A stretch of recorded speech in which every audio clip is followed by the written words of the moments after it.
If I may proceed. You're interrupted. So we are Mr. Hangman. Rover. Now, the ladies first. Mary Brennan, who's played Sylvia, Miss Morton, who's played Melinda, and Duckling Smith, who's played Lucy, Melinda's maid. You're not playing Liz Morton's maid. Why not? I live with an officer. He wouldn't like it. Just because she lives straight up now, all towards God. Don't you dare to Hey, all right! She's not Morton, she's Melinda. And now, Debbie Bryant, who's played Rose, a country girl. From Debbie? Screwjaws. Salt tramp. That's the ladies.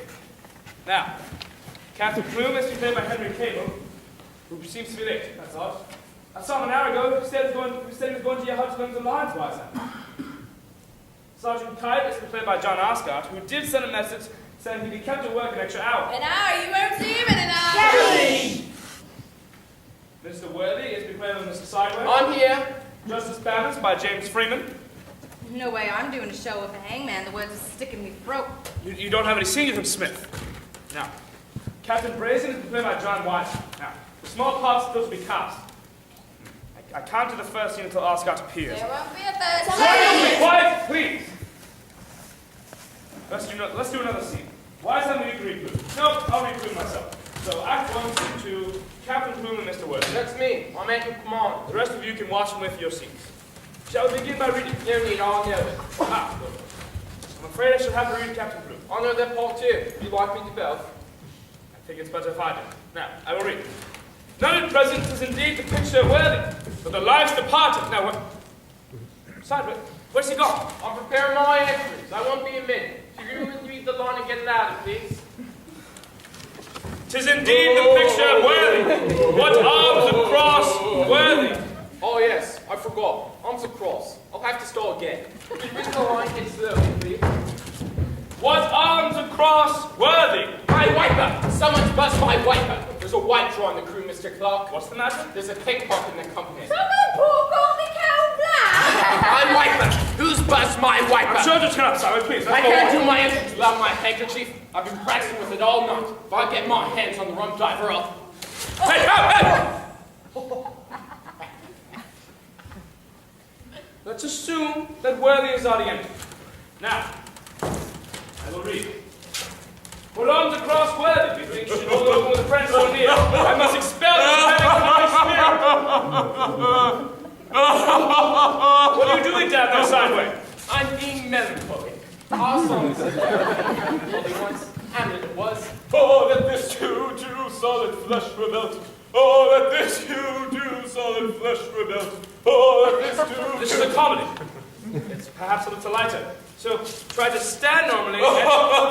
Look! The audience won't even hear Captain Plume's line. Your sounds are so loud, Sideway. I'm still establishing my melancholy! A comedy needs to move quite fast. So I think I will cut this line and the two verses that follow and go straight to Worthy Greeting Plume. I like the word melancholy. A greeting, yes. The greeting looks like this. Bloom! Now I'll change to say the next words. My dear Captain. That's affection, isn't it? If I put my hands on my heart like this. Now, welcome. I'm not quite sure how to welcome. I think if you just say the line. What? Now? Simon, what are you doing? I'm checking that you're safe and sound. Returned. That's what the line says. Safe and sound returned. You don't have to touch him. You can see that. What? I'll check his different parts of my arse. Now, if I put it all together like this. Bloom, my dear Captain! Safe and sound returned. It's very good, Sideway. Very good. But you must be a little more natural. Natural. On stage, but People must believe you. After all, Garrick is admired for his naturalness. I thought I was being like Garrick. But never mind. You're the director. Caesar, we are rehearsing. Would you please? Why, yes. I see that well. I see it is a piece of theatre. I see many pieces of theatre. My beautiful Islands of Madagascar. So decide to play the part of your theatre. There's no part for you. There is always a part for them. All the parts been taken. I will play his seventh. Farquhar hasn't written a sermon for Worthy. You can have my part. I want to play something else. There is always a black seventh in a play. And Caesar is that seventh. So now I stand here behind you, and I will play his There are no lines for it, Caesar. I speak in French. That makes him more high up gentleman. If he's a French servant. And that is good. Now it's the lady with the black servant. That she... I'll think about it. Actually, I'd like to rehearse the ladies now. They've been waiting patiently. They don't have much time left. Sideway, I will come to the scene a little later. Very good. Very good, very good. Now, we'll rehearse the first scene with Sylvia and Melinda. Gordon and Brennan can come stand here. Now, the scene takes place in Melinda's apartment. Sylvia, you're already there. So, Sylvia, you stand facing her. Welcome to town, Cynthia. Then if you're retreating to countryside for shows visits, it's not exercise, and it's a regular pitch. Gordon. Wait! I didn't finish yet! The time placed down expectation of attention showed everything to give this win, nothing to know about it. Then the errors you told me. Gordon, you know your lines very well. Thank you, Lieutenant Clark. But you might want to try and act them. Let's look at the scene. Now, you're a rich lady. You're at home. Now, a rich lady would stand in a certain way. So, stand like a rich lady and look at Sylvia with a certain assurance. Assurance. Confident. Like this. You've seen rich ladies, haven't you? I roped a few. How did they behave? They screamed. And you go for you and rob them. I don't know. I was watching their purses. Have you ever seen a rich lady in her own house? I used to climb to the big houses when I was a girl. I didn't take anything. I just stood, looking, like this. But if it was your own house, would you think it's normal to live like that? It's not normal. It's not normal when others have nothing. Yeah. When it's acting, not you fair. have to imagine things. You have to imagine you are someone different. So now, think you are a rich lady and imagine you are her.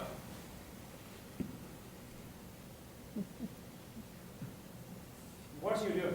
If I was rich, I'd eat myself sick. Me too. Say, really go. Can we get on with the scene, please? Brennan, it's your speech. For pity, my dear Melinda, don't put on such an act to me. Good, but you could be a little more sharp on don't. Don't. Your education and mine were just the same. Excellent. Now, Gordon. Our education cousin was the same, but our temperaments had nothing alike. Good, but you needn't be so angry. Now, Brennan. I didn't finish my speech. Oh, you're right. Please, go on. No, that's quite all right, Lieutenant. And then I don't have to. Please, continue. You have the constitution of it all. Excellent, but you must always remember that you're a lady now. How can we help you? Lucy, That's you, Duckling. see that piece of wood over there? Fetch it for her. That will be your fan. I'm not fetching nothing for Liz. She's not Maudlin, she's Melinda, your mistress. Now fetch her that fan. And you should be in the scene too.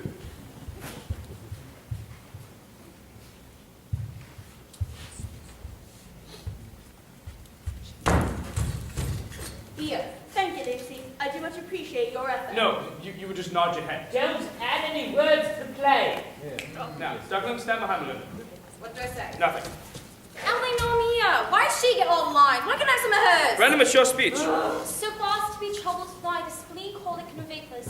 I need no salt for my stomach now. You're wrong. Rehearsing. Lieutenant Clark was rehearsing. Lieutenant Clark asked us to give him 2 hours with the prisoners, so he could rehearse. But what has he done with them?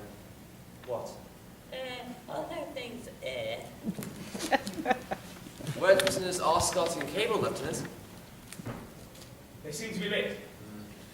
While you were rehearsing, Arscott, Cable, and 3 others slipped into the woods. So that makes 5 men who have escaped. Because of your play and your so-called thespists.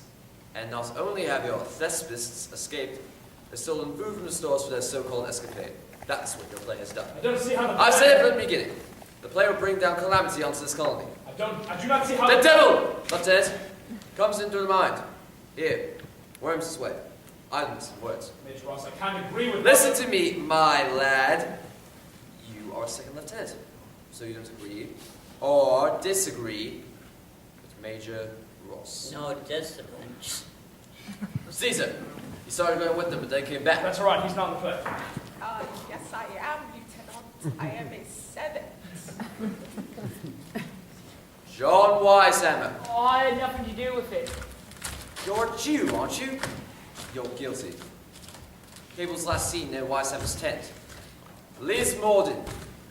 Morden was last observed near the colony stores, in the company of Cable, who's supposed to be a friend of the door. Morden, You'll be tried with stealing from the colony stores. Punishment? Death. By hanging. And now, Lieutenant, you may continue to rehearse. Good enough, sir. Good title. But it is